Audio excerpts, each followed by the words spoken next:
Hello Leo, Sun Moon Rising and Venus Signs. Kamusta po kayo? Sana po nasa mabuti kayong kalagayan. Welcome back po sa Star Tarot. At kung bago kayo rito, welcome din po kayo. Please subscribe, like, share my videos, and leave me a comment po kung nakaresonate po kayo. Thank you. So, tignan natin kung ano ang mga mensahe ni Leo for today. So, we have the page of water. Ayan. So, sa ngayon, mas magiging, siguro kayo sensitive, mas magiging intuitive, diba? Kayo sa ngayon, mas magiging malakas ngayon ang inyong radar. Kumbaga, mas magiging malakas ngayon ang inyong pakiramdam, no? Ang inyong radar. So, most likely, no, ang iba sa inyo, Leo, will be open-hearted, no? Kumbaga, kaya siguro kayo ngayon um, mas maganda ngayon yung takbo ng inyong pakikipag-usap, yung inyong pakikipag-discuss no with someone kasi mas mas ramdam mo din kung ano nararamdaman ng ibang tao. Kumbaga. So what else? So mas maiintindihan mo yung kausap mo. Ang swerte, Leo, we have the wheel of fortune, no? So, this is good luck and good fortune on your side. Siswertehin ka sa ngayon, dadalawin ka ng swerte, at ito na yung simula ng pag-progress ninyo. Ito na yung simula ng pag-asenso ninyo. Ito na yung simula ng pag-angat ninyo sa buhay, ganyan. Ito na din yung simula ng positive na pagbabago. This is the start of a positive change sa buhay ninyo. So marami, no, ang pwedeng magbago dito na sa takbo ng buhay ninyo. Pagdating sa pera, masiswertehin kayo sa ngayon. Maaaring merong mga financial blessings or financial opportunities na dadating na maghahatid sa iyo ng mas maluwag na sitwasyon sa pera. Pwede rin nasiswertehin kayo sa kunyari, kung naghahanap kayo ng trabaho. So, maaaring swertehin na kayo sa ngayon. Kung ang iba tumataya sa mga game of chance, pwede ngayon na din ang swerte ninyo. Possible yan. Pwede rin na ang iba sa inyo magbabago na yung sitwasyon. Kung kunyari, ang iba sa inyo is, having a difficult situation in your life sa kung anumang area of life ninyo. So, pwede ngayon, kasi iikot na ngayon yung wheel of life ninyo. Diba? Yung gulong ng palad, kumbaga, gulong ng buhay. Iikot na yan ngayon, pataas. Kung dati kayong nasa rock bottom, ngayon, tataas na yan, diba? Iikot na yan pataas. So, paganda na, paayos, kumbaga, ang inyong magiging sitwasyon sa ngayon. Kaya this is really beautiful, no? So, this is going to be a positive change happening, no, in your life. So, we have the Ace of Air. Ayan. So, si Ace of Air, this is about new beginning kasi this is an A, so this is a new beginning energy. Meron din ditong magandang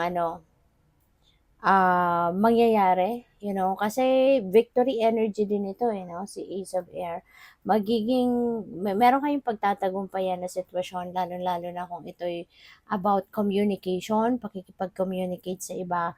Ngayon, mas magiging malinaw na yung direction mo, mas magiging malinaw na din ang takbo ng isip mo. Ngayon, kasi meron kang mga guidance, no? May mga gabay na makukuha ka, maririnig ka from the universe. So you will be inspired, you will be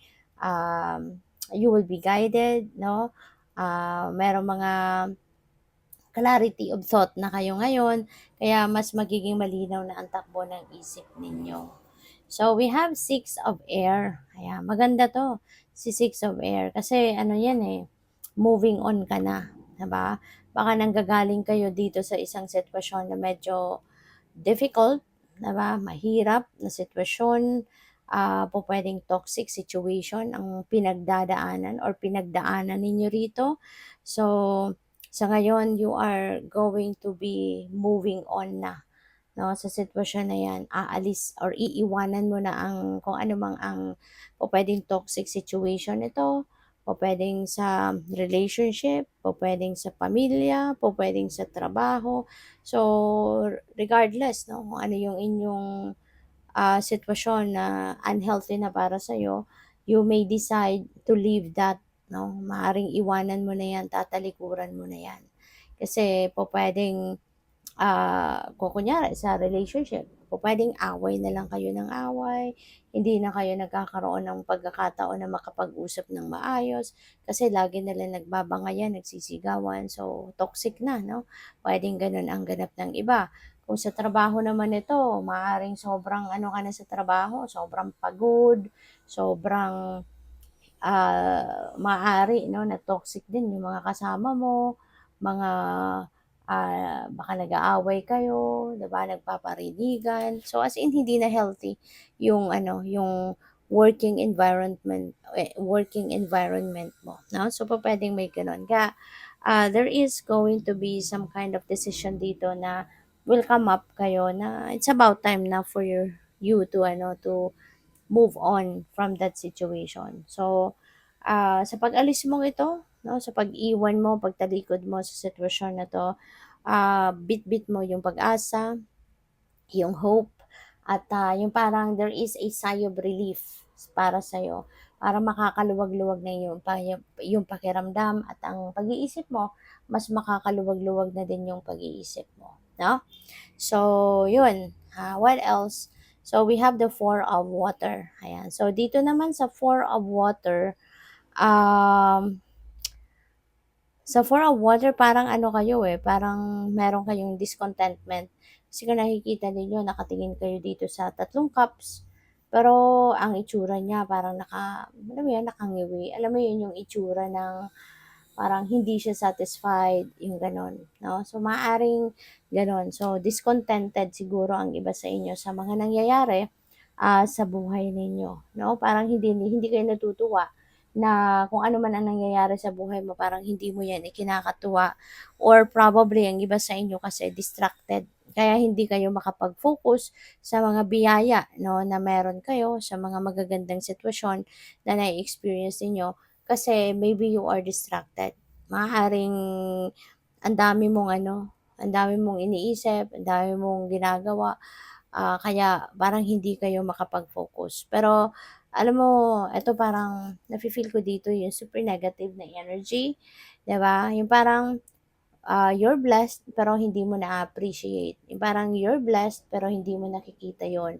Yung parang gano'n ang dating 'no, ng card na 'to. Kaya sana, i-transmute mo ito, yung nararamdaman mo dito in a more positive feeling, kasi negativity will attract negative situations, 'di ba?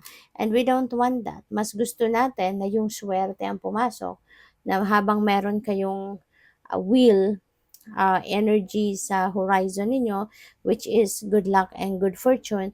So, ito yung i-welcome ninyo rather than yung lungkot, yung inis, yung dissatisfaction, 'di ba? So, transmute this into something positive para ito yung ma-attract ninyo sa buhay ninyo. Tuluyan ng lumapit ito sa buhay mo para lahat ng swerte, no, kumbaga, na pupuwedeng dumating sa'yo ay dadating, kakapit sa inyo. Kaya ano man yung mga negative na naiisip ninyo, negative na nararamdaman ninyo, transmute them into positive feeling para na walang maging sagabal sa pagpasok ng swerte. Okay? So, good luck sa'yo. Thank you for watching. Love and light. Namaste.